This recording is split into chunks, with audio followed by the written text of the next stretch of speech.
Hi everybody, it's Galactic Man Larry here again with another Star Wars The Black Series action figure review, and today we have in front of us from Star Wars The Clone Wars Ahsoka Tano Padawan. And I think this figure is like at least aesthetically, the pinnacle of the animated Ahsoka Tano figures so far. I mean, yeah, of course you have Hot Toys and all of that. I prefer this little figure than the version of Hot Toys for the same character, because the head in this case I think looks more like the actual animation than the Hot Toys one. It looks a bit like a balloon to me. I don't want to start that discussion, I already did, but let's leave it there. I won't accept any commentary. Fight me if you want. I don't know. I think this is a home run by the Black Series team, and they do need some home runs. I mean, I don't know, they haven't been that spectacular lately or for a while already, and I'm glad to see that that we have like a really good looking figure for once, after many not so spectacular releases. Now here we have the packaging with a nice render of Ahsoka, of the figure. I mean, nothing so spectacular. Here you have the yellow color for the Clone Wars, and there we have this artwork, which I individually, I mean, in my opinion, I really don't like it. I think she looks nothing like the figure does, and I mean, she's like a teenager Ahsoka, and in my opinion she looks like Lin May. I'll post a picture so that you can see it yourself.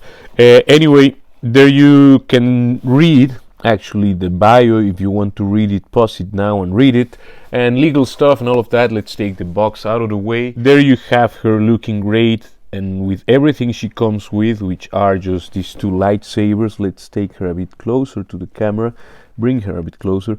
Just look at that face print and all the paint detail. There you have, well, just take a look at the figure. I mean, I don't have to tell you everything. Just look at it for yourself and decide if it's a good one or not. There you have the boots. There you have her, like, well, legs showing through the trousers here, or her pants, whatever these are called. And these clasps here, the buckles, I mean, are painted gold. Nice little detail, I just noticed it right now. Yeah, no paint on the buckles for the bracelets in the arms. That's a bit of a shame, but the texture is there if you want to finish it better yourself. I don't know. She comes with two lightsabers. There you can see the longer one. That's the hilt, and it's of course painted silver with some black details. And yeah, the hilt is nice, and it's no problem to bring it out. It's just like that. And the shorter one, or I always forget the name. The hilt is shorter, the hilt itself, and the blade as well, of course. And you just remove it like the previous one, and you can put both of them in the figure like this if you want to do it like that. I normally have her wielding the sabers, but you can just put them here. That's something you can do, you know what I mean. Again, there you can see some of the detail while just standing there. Look at the paint on her back. Yeah, the Leku here are pressing down the opening there for the shoulders, so it will be like a little curvature there. Most probably when you get the figure, if you haven't got it yet, you will notice what I mean.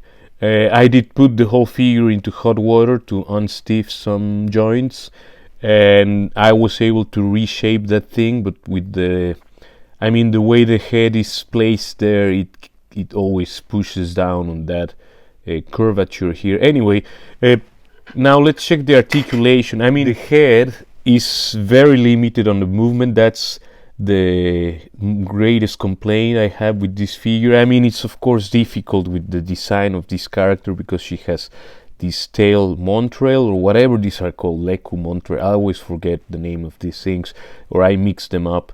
In any case, the thing here on the back, it of course hinders. I mean, now that it's cold weather here, The plastic is a bit stiffer, even if it's a bit flexible, but it gets harder than usual.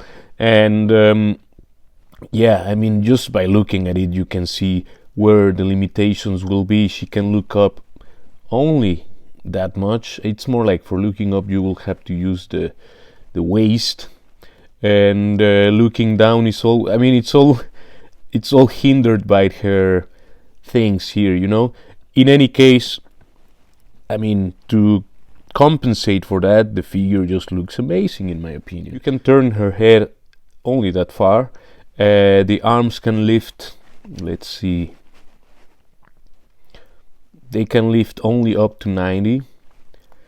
I don't know why they did it. I mean, why they didn't give her a bit more range. Actually, it's even less than 90, if I'm right. At least this one feels more limited than the other one. In any case, that's what you get. You can turn the arm all the way around. She doesn't have a butterfly joint. She just have like this flying thingy here, which like hides the joint, and she's on a ball peg to the torso, you know, like McFarlane and all of that. She has more than a butterfly. Is just like she just has that range here, like free range in a circular movement. Now the elbow, it can lift just very slightly over 90 degrees. It's almost like just 90, but maybe it's a little bit more than that, but it's minimal. I mean, that's a bit of a shame, because Ahsoka, in my opinion, would really benefit from double jointed elbows or a deeper cut, you know. I mean, if we are gonna stay with the single jointed thing, you can do it better with a single joint. Well, we have seen it from Hasbro itself, from other figures from the Black Series. In any case, she can bend backwards that far. She can bend forward only a little bit. That's a bit of a shame, or a huge shame actually. She can tilt to the sides, and of course she can turn all the way around, no problem. I did separate this thing and put some silicone oil there, but I don't know if it needed it. I don't remember anymore. Now the legs can do the full splits, or almost the full splits. I mean, well, she's a Jedi, so it's okay to have her like as flexible, or more flexible than Spider-Man, you know. In any case, she can kick up to 90 degrees or even more, but the skirt of course gets in the way, and if you lift it too much, you will start stressing the, you know, this cut here on the sides of the skirt. It has a cut on both sides, which is good, because sometimes they only give clearance in one side and the other side is just like, she doesn't have a thigh cut, but she has these deep cuts on the, you know, on the hips, so you'll be able to do this kind of movement, and I think it's more like the natural thing, so I won't complain there, and you will be able to do all the adjustments you need, I think. The knees can bend only that far. They are single jointed again, and she has the boots, which are different plastic, not just something painted on, and she has a boot cut, so that's good. The feet can go backwards one click. Maybe you can force it on top of the sculpt, but I won't do it now. I mean, I just don't want to damage my figure, whatever.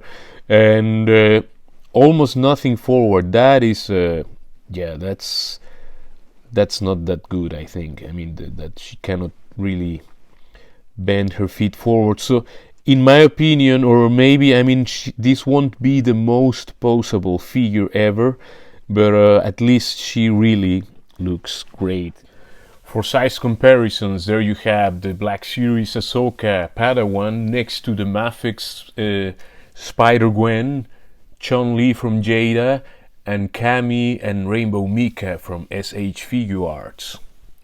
Next to a G.I. Joe Classified Series Scarlet and Sarana, Valaverse Pandora, and Siri from the Netflix The Witcher from McFarlane Toys.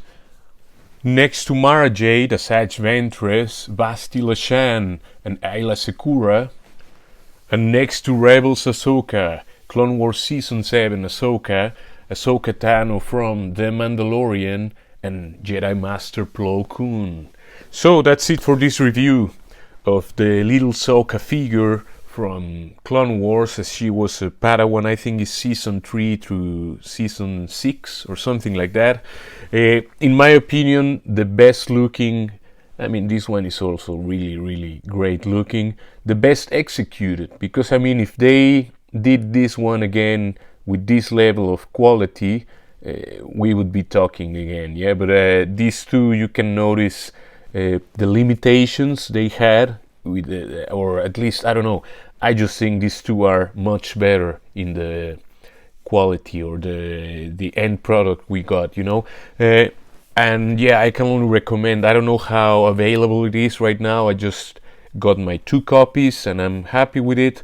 But yeah, I think it's just a really, really nicely sculpted figure. She has her articulation, but it's a bit limited. I mean, even these two, which I just said that are aged, they have double jointed knees. Only that, and this one. And this one as well, they went back to single jointed for whatever reason, whatever decision. I don't care. I just would have preferred to have double jointed elbows and knees, and pinless. We can have them pinless now, so why not? In any case, I leave it to you to decide. I think this is a great looking figure, and she's also poseable. I mean, it's not as poseable as other figures, but you will be able to do a lot of things with it. So please leave a like, share, comment, subscribe, and all of that good stuff. Take care, and I will see you in the next one. Ciao, ciao, ciao.